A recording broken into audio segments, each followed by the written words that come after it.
시간당 60mm의 물폭탄이 쏟아진 익산과 김제 지역에서는 비닐하우스와 축사가 물에 잠기는 등 농가에 피해가 집중됐습니다. 밤사이 내린 수백 밀리미터의 폭우로 산에서 토사가 쓸려 내려와 도로에 쏟아지고 아파트 지하실이 물에 잠기는 등 도내 곳곳에서 피해가 속출했습니다. 지난달 군산항을 통해 미립국한 베트남인 선원과 미립국을 도운 베트남인 등 3명이 도주한 지 3주 만에 경기도에서 붙잡혔습니다.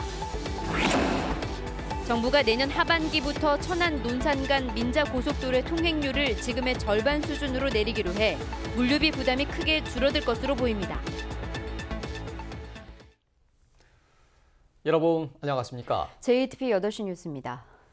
태풍 쏠릭이 잘 지나가나 했더니 예상치 못한 집중호우가 쏟아지고 있습니다. 네, 먼저 현재 기상 상황부터 알아보겠습니다. 전주천에 취재 기자 나가 있습니다. 오정현 기자 전해주시죠.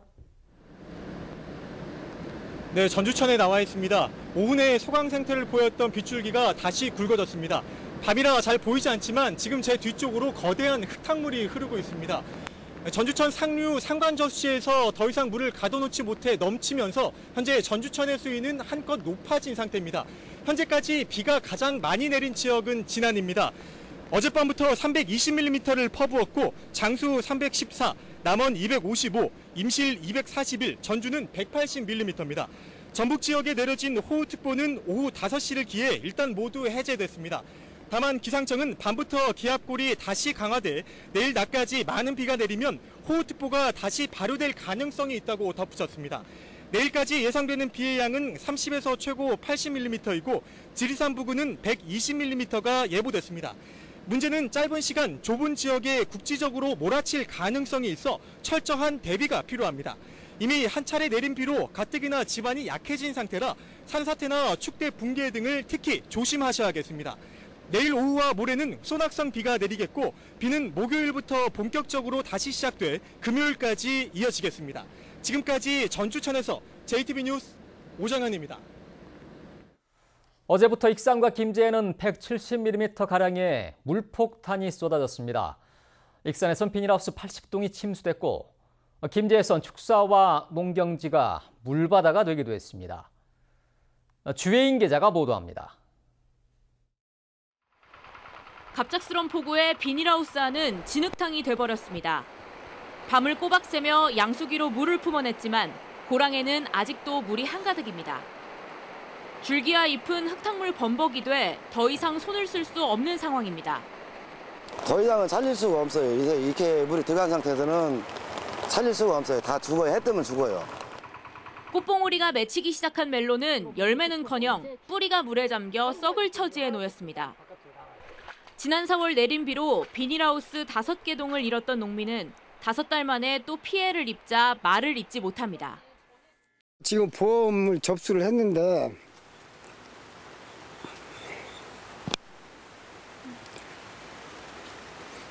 아주 힘들 것 같습니다. 간밤에 폭우가 덮친 양계장. 부화를 앞둔 달걀들이 흙탕물로 뒤덮였습니다. 기계까지 망가져 일일이 손으로 달걀을 수거해야 할 지경입니다. 닭이 죽진 않았지만 걔네들이 목까지 이렇게 찼거든요. 그 스트레스 받아서 아무래도 엄청 영향을 받죠. 시간당 60mm의 물폭탄이 쏟아지면서 바로 옆 하천이 범람한 겁니다. 비가 온 지 벌써 12시간이나 지났지만 보시다시피 이곳 하천의 물은 아직까지 제 무릎까지 차올라 있습니다. 주택 안에도 성인 허벅지까지 물이 차 퍼내는 데만 꼬박 12시간이 걸렸습니다. 이번 비로 익산에서만 비닐하우스 80동 5.2헥타르가 침수 피해를 입었습니다. 또 김제에서는 축구장 면적의 75배인 52.8헥타르의 농경지가 물에 잠겼고 군산에서는 농경지 24.7헥타르가 침수 피해를 입었습니다. JTBC 뉴스 주혜인입니다. 남원과 완주 등 여러 시군에서도 도로에 토사가 쏟아지고 아파트 지하실이 물에 잠기는 등 피해가 속출했습니다. 시군별 상황이 모두 집계되면 피해 규모는 더 늘어날 것으로 보입니다. 정원익 기자입니다. 완주의 한 마을 입구입니다. 토사와 바위 수십 톤이 쏟아져 내리면서 산자락이 벌겋게 변했습니다. 도로 양쪽에는 아직도 바위덩어리와 흙이 잔뜩 쌓였습니다. 가뭄이 너무 길게 지속되다가 보니까 그 나무 뿌리들이 얕아서 그러지 않았는가 그렇게 생각이 되어지네요. 아파트 지하실이 온통 물바다로 변했습니다. 천장에서는 아직도 물이 콸콸 쏟아집니다. 밤새 내린 폭우로 물탱크 설비가 침수되면서 고장나 벌어진 일입니다. 너무 많은 비가 와서 침수가 되다 보니까 모터도 고장이 나고 결국은 이제 무릎 이상까지 물이 찬 거를 발견하고 검은색 차량 한 대가 물에 반쯤 잠긴 채 농로에 멈춰섰습니다. 실개천 옆 농로를 지나려다 차량이 침수되자 운전자 몸만 빠져나왔습니다. 물이 차 있으니까 빼도 못하니까 그래가지고 교통기지관에 와가지고 레카차를 끌고 와가지고 차를 끌어내는 상황이 못 되니까 물 빠지면 이제 뭐 이렇게 빼든지 그렇게 해야지. 순창 구림면에서는 산사태가 일어나 임야와 농지 2,600여 제곱미터가 매몰됐습니다. 장수와 남원에서도 도로에 토사가 쏟아지고 농경지와 주택 곳곳이 물에 잠겼습니다. 전주에도 이틀 동안 180mm 안팎의 폭우가 쏟아지면서 언더패스 21곳이 모두 통제됐습니다. 각 시군에서 상황이 집계되면 피해는 더 늘어날 것으로 예상됩니다. 태풍이 비껴가면서 한시름 노는 사이 갑작스러운 물폭탄이 전북에 커다란 상처를 남겼습니다. JTB 뉴스 정원익입니다. 지난달 군산항으로 미립국한 베트남 선원과 미립국을 도운 베트남인 등 모두 3명이 붙잡혔습니다. 이들은 스마트폰과 SNS를 이용해 미립국했지만 결국 스마트폰에 꼬리가 잡혔습니다. 김진영 기자가 보도합니다. 경찰이 경기도 김포에 있는 한 공장 기숙사에 들이닥칩니다. 지난달 30일 군산항에서 사라진 뒤로 이곳에서 숨어 지내던 베트남 선원 A씨가 붙잡혔습니다. 또 베트남 선원의 미립국을 도운 혐의로 베트남 국적의 근로자 2명을 붙잡아 조사하고 있습니다. 미립국한 베트남 선원과 사촌 관계인 이들은 취업 비자를 얻어 울산과 경기도 김포 홍단에서 각각 일해왔습니다. 경찰 조사 결과 베트남 선원은 군산항에서 벗어나자 스마트폰을 통해 울산에 있는 사촌인 베트남인 B씨에게 연락해 자신을 데리러 오라며 SNS에 인터넷 지도를 이용해 위치까지 표시해 준 것으로 드러났습니다. 사촌인 B씨는 약속한 위치에서 A씨를 택시에 태워 익산역으로 간 뒤에 기차를 이용해 또 다른 사촌이 있는 경기도 김포의 공장 기숙사까지 갔습니다. 스마트폰이 있다 보니 지리를 몰라도 250km 떨어진 은신처까지 가는데 큰 어려움이 없었습니다. 그러나 불법 취업을 노린 베트남 선원의 미립국은 스마트폰과 SNS를 조사한 경찰에 의해 3주 만에 막을 내렸습니다. 외양 칠부도 쪽에서 통신한 게 있는가 이제 그런 것 통신 수사도 했고요. 요즘에는 SNS를 많이 써요. 그러니까 저희들이 페이스북 수사도 같이 진행을 했었어요. 한편 이번에 붙잡힌 베트남 선원 A씨보다 나흘 먼저 군산항에서 밀입국한 베트남 선원의 행적은 전혀 파악되지 않고 있습니다. JTB 뉴스 김진영입니다. 현직 도의원이 해외 연수와 관련된 금품 수수 의혹으로 수사를 받고 있습니다. 전북경찰청 지능범죄수사대는 2016년 9월 도의회 한 상임위의 해외 연수 과정에서 여행업체와 이 도의원 사이에 금품이 오간 정황을 포착하고 조만간 해당 의원을 소환할 예정입니다. 이 도의원은 당시 상임위 소속 의원들에게 여행 경비를 일부 지원한 것은 사실이지만 자신의 돈이었다며 여행사 금품 수수는 사실이 아니라고 말했습니다.